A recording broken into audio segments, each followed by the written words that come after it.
Evangelio del domingo 26 del tiempo ordinario, San Mateo, capítulo 21, versículos 28 al 32. Jesús dijo a los sumos sacerdotes y a los ancianos del pueblo: ¿Qué os parece?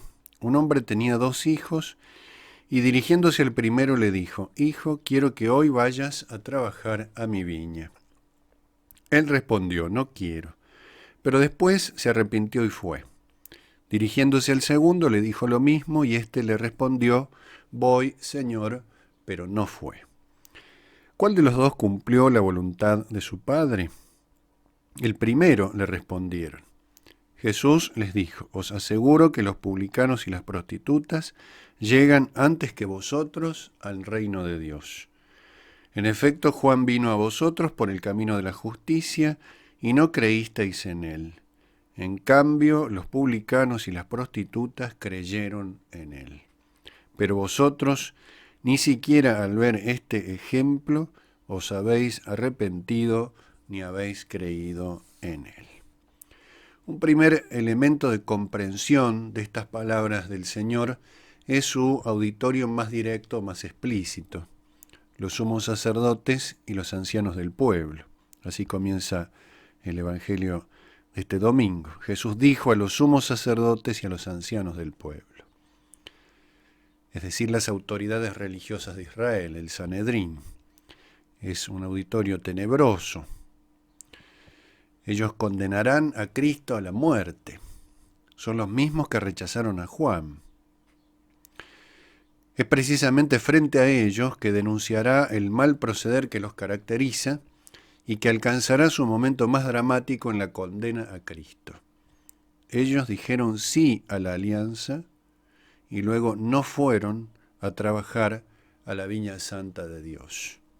Aceptaron la alianza, pero abandonaron sus cláusulas, porque despreciaron el amor que está en la base de la alianza, el amor que la constituye como tal. Fueron elegidos primero y sin embargo quebrantaron los vínculos de caridad con Dios. De hecho, expresamente Cristo los acusa de incredulidad, con todo el peso que esta actitud tan nefasta tiene en la Sagrada Escritura, puesto que la incredulidad implica una vida discorde con la alianza. Dice Jesús al final del texto que hemos leído, le dice a los fariseos: pero vosotros ni siquiera al ver este ejemplo os habéis arrepentido ni habéis creído en él. Se refiere a Juan Bautista y el ejemplo de fe de aquellos que los fariseos despreciaban. En San Juan Bautista se recapitula toda la revelación antigua, toda la dimensión profética del Antiguo Testamento. Ellos no creyeron en eso. No solo no creyeron en Cristo, no creyeron en los anuncios del Antiguo Testamento, rechazando y persiguiendo la palabra con mayúsculas que hablaba por los profetas. Y entonces también van a rechazar a Cristo, al Verbo de Dios. Por eso ese segundo hijo que dice ir a la viña y luego se resiste puede simbolizar, puede representar el fariseísmo, al Israel pecador, a un pueblo de Dios llamado, que acepta la alianza, que dice sí, pero después no la cumple, la quebranta, la desprecia. Recordemos también que la viña representa a Jesucristo. El rechazo o la aceptación de Cristo va delineando el rechazo o la aceptación se va delineando en el rechazo o la aceptación a los profetas que lo precedieron y anunciaron. Es decir, la agresión definitiva contra Cristo, este desprecio, esta condena contra Cristo ya estaba anunciada en esa misma actitud que el Israel pecador tenía contra los profetas. El primer hijo, aludido en esta parábola, representa entonces a los pecadores arrepentidos, a los que Jesús después identifica mediante grupos que el fariseísmo claramente despreciaba: los publicanos, las prostitutas. La alabanza que el Señor hace de ellos obviamente no se refiere al pecado, no los alaba en tanto pecadores, sino la grandeza del arrepentimiento, la generosa aceptación de los enviados de Dios. La aceptación de Juan es importantísima, porque dispone para recibir a Cristo. Un bautismo de conversión, de arrepentimiento, el gesto de Juan Bautista. Los pecadores creen en Juan como heraldo del Mesías. Jesús les dirá a los fariseos que, muy por el contrario, ellos no solamente no creen en Él, no creen en Jesucristo, por supuesto no creen en Juan Bautista, sino que en primera instancia tampoco creyeron en Moisés y persiguieron a muerte a los profetas. Jesucristo no evita mencionar la realidad del pecado en quienes se hallan representados en el primer hijo. Se escucha un cortante, no quiero, pero después fueron. Hay pecado en ambos casos. Hay mucha gravedad en esta falta. Notemos que la parábola comienza aludiendo a la filiación. Un hombre tenía 2 hijos. Nos presenta una desvinculación con respecto al padre.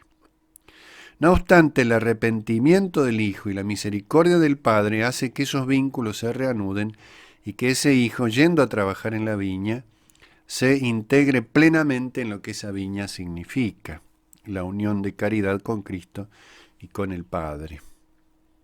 Como lo recordamos en el domingo anterior, este trabajo en la viña no es un simple trabajo, una mera tarea, sino que también tiene que ver, en primer lugar, con la unión de caridad con Cristo y las consecuencias que de allí se derivan, el modo de obrar, la evangelización, las obras que se siguen de la fe, están simbolizadas aquí en este trabajo en la viña. Ir a la viña es, de manera prioritaria, ser verdaderamente hijo, es participar de la condición filial a causa de la redención.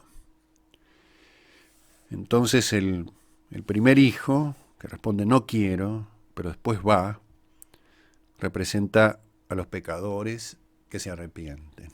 El segundo hijo, que dice voy, pero no fue, representa esta actitud tan nefasta del fariseísmo, que proclama un cumplimiento de la voluntad de Dios y después lo niega con sus obras. En ambos casos hay pecado, pero evidentemente el pecado del segundo es más grave que el del primero. Nos recuerda también, por supuesto, la parábola del hijo pródigo, los 2 hijos, en cierto modo al menos.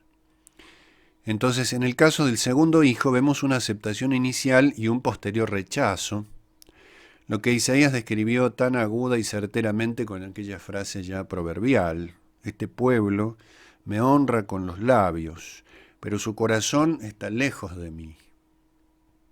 Un pueblo al que Dios recrimina su hipocresía, la vanidad de sus actos de culto, donde se proclama externamente algo santísimo, pero con un corazón vacío de Dios, llenos de tiniebla, lleno de amor propio. Un pueblo que no cumple la voluntad del Padre, que no imita al Hijo, porque el Hijo de Dios, nuestro Señor Jesucristo, y esto es lo más profundo tal vez en estas palabras del Señor, nuestro Señor es quien dice sí al Padre y cumple su voluntad. Hay 2 hijos aquí en la parábola, ambos son pecadores, aunque su pecado sea diverso, pero en el fondo late la presencia del Hijo, con mayúsculas, que dice sí al Padre y cumple su voluntad.